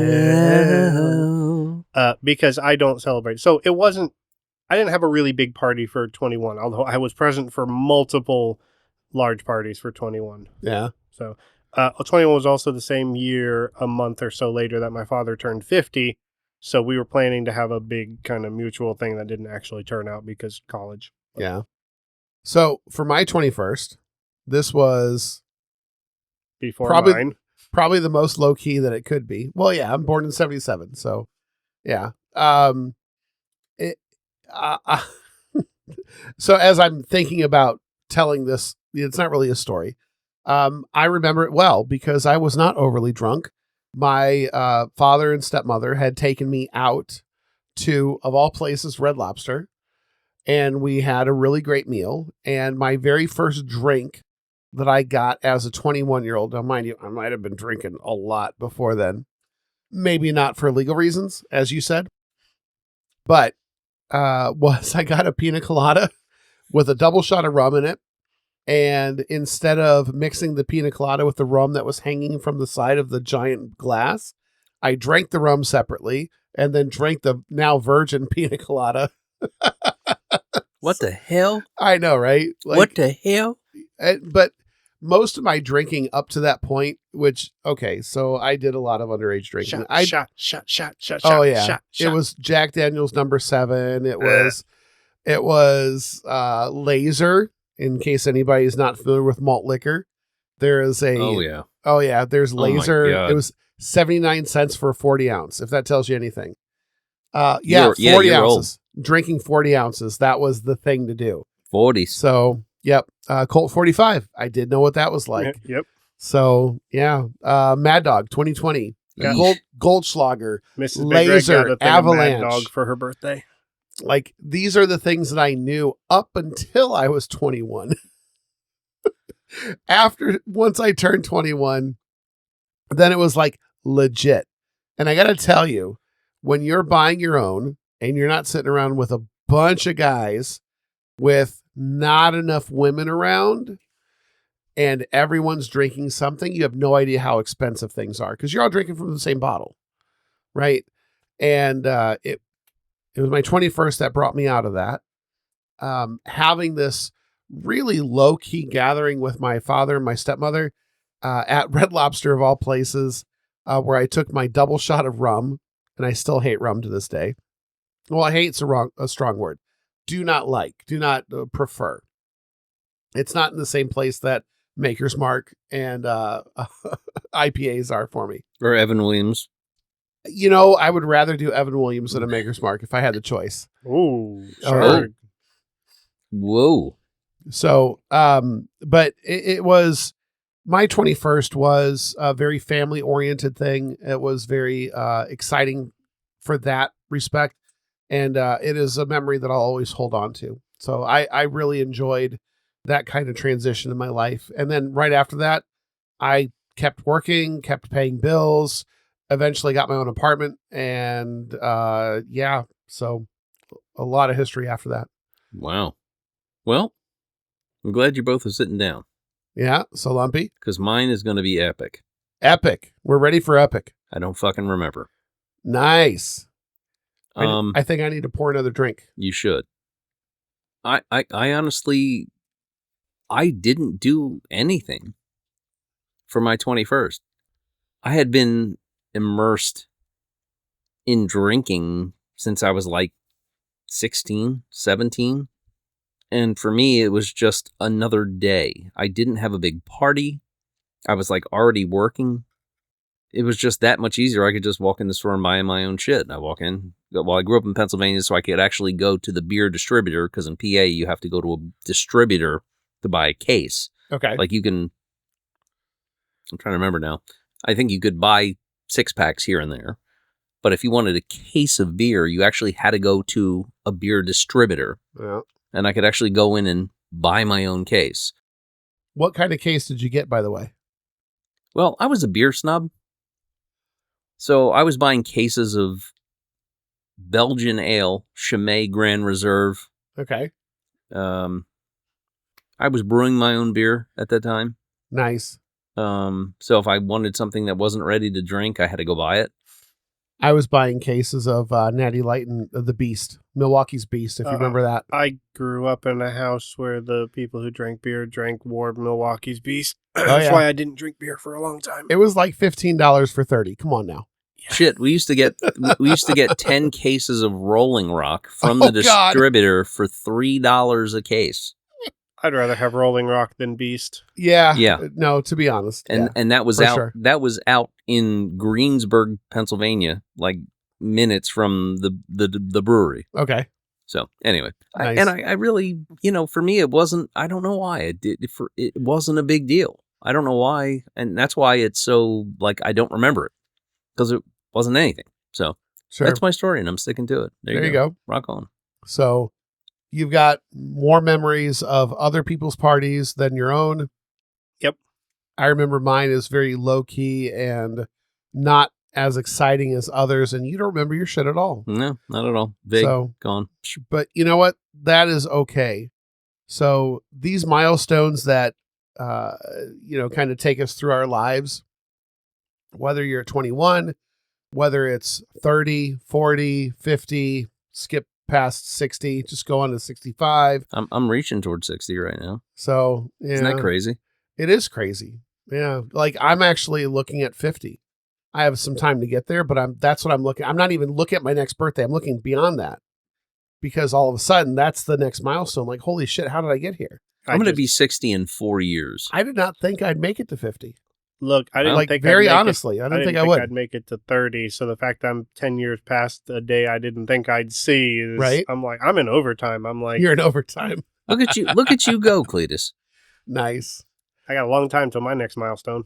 Well, gentlemen, I am very honored to be able to share these kind of experiences with you both. Likewise. To be able to share our past. And, quite honestly, I think today especially we exposed some rawness.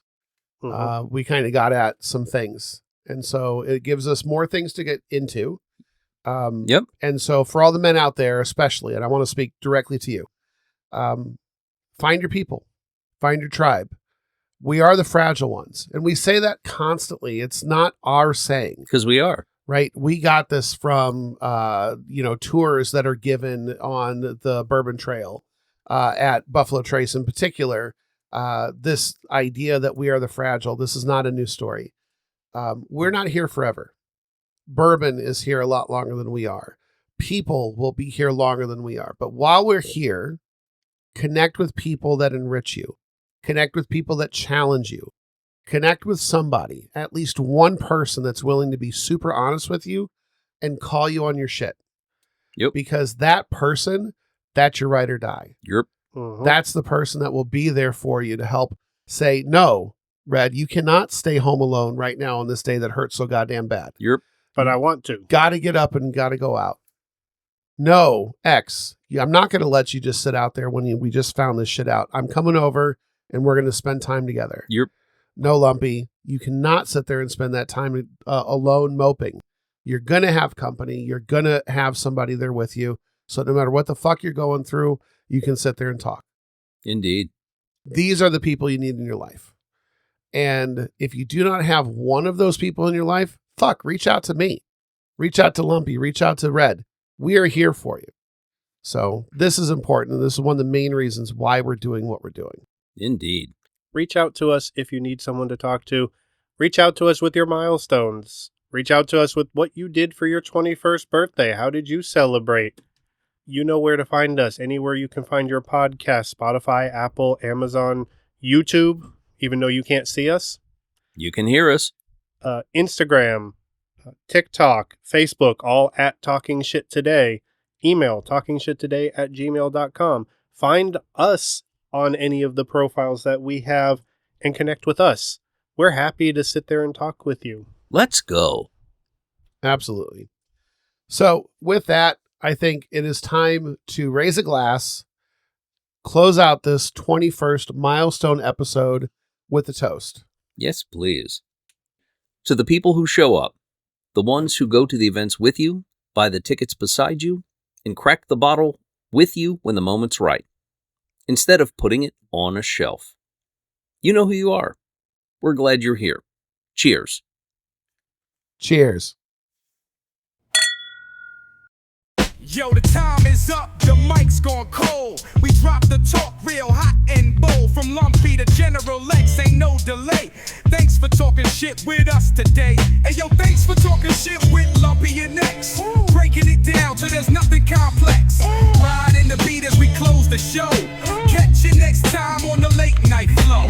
Spin the dial, rewind the tape. We keep it real, this ain't no escape. Laughs and truth serve raw, not sweet. Mic drop, Lumpy and X bring the heat. Hey yo, thanks for talking shit with Lumpy and X. Dropping truths and making you reflect. We out like a jammer, smooth and slow. See you next time where the convos glow. Words in the air as the beat fades out. Lumpy and X, that's what we're about. So keep it locked till the very last say. Thanks for talking shit, we out today.